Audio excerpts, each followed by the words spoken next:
Eu sou Mário Persona e essas são as respostas que eu dei aos que me perguntaram sobre a Bíblia. Você perguntou se não existiria nada mais para nós conhecermos além do que já conhecemos. E a passagem que citou em Lucas 8,17 não tem o sentido de que não exista nada de Deus que não sejamos capazes de conhecer. O contexto daquela passagem ali, de Lucas 8,17, é outro, pois ela fala do testemunho que não deve ser escondido, pois seria como colocar a lâmpada debaixo da cama e não no velador para iluminar toda a casa. Ainda que alguém tente ocultar a verdade, ela cedo ou tarde virá à luz. E é este o sentido do versículo. Vamos ler o versículo. Porque não há coisa oculta que não haja de manifestar-se, nem escondida que não haja de saber-se e vir à luz. Muito bem, a palavra de Deus que temos e foi revelada é completa. Nada falta para ser revelado. Está tudo nela, o que precisava ser revelado. Eu dou um exemplo para ajudar. O seu filho vê o seu carro todos os dias. Ele está bem ali parado na garagem. Mas o seu filho ainda não entende tudo do carro, como dirigir, como consertar o carro, como o motor funciona, nada disso.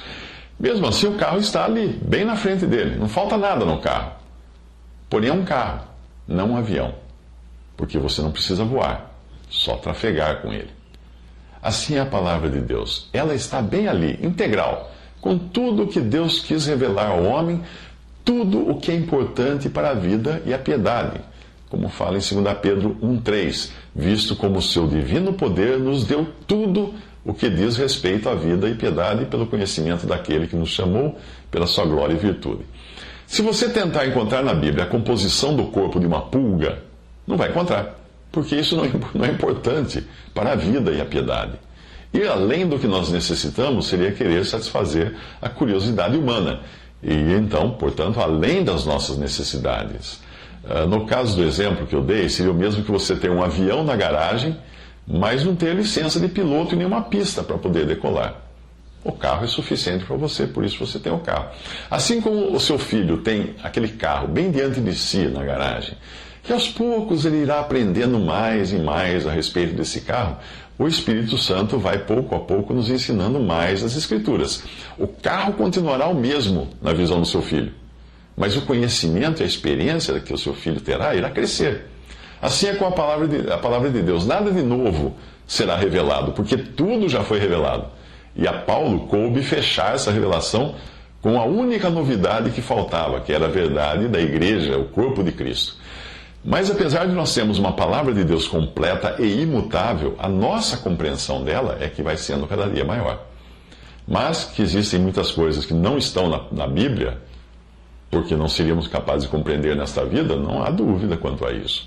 O próprio Paulo ouviu coisas no terceiro céu que ao homem não era lícito mencionar. Vivendo num corpo de matéria em 3 dimensões, além do tempo, nós não temos estrutura para entender muitas coisas que só serão possíveis de serem compreendidas em um corpo glorificado e na eternidade, quando o tempo deixar de existir. Mesmo enquanto estamos aqui, existe muita coisa para aprendermos a respeito de Cristo. Pense no fato de que nele habita corporalmente toda a plenitude da divindade. Isso está em Colossenses.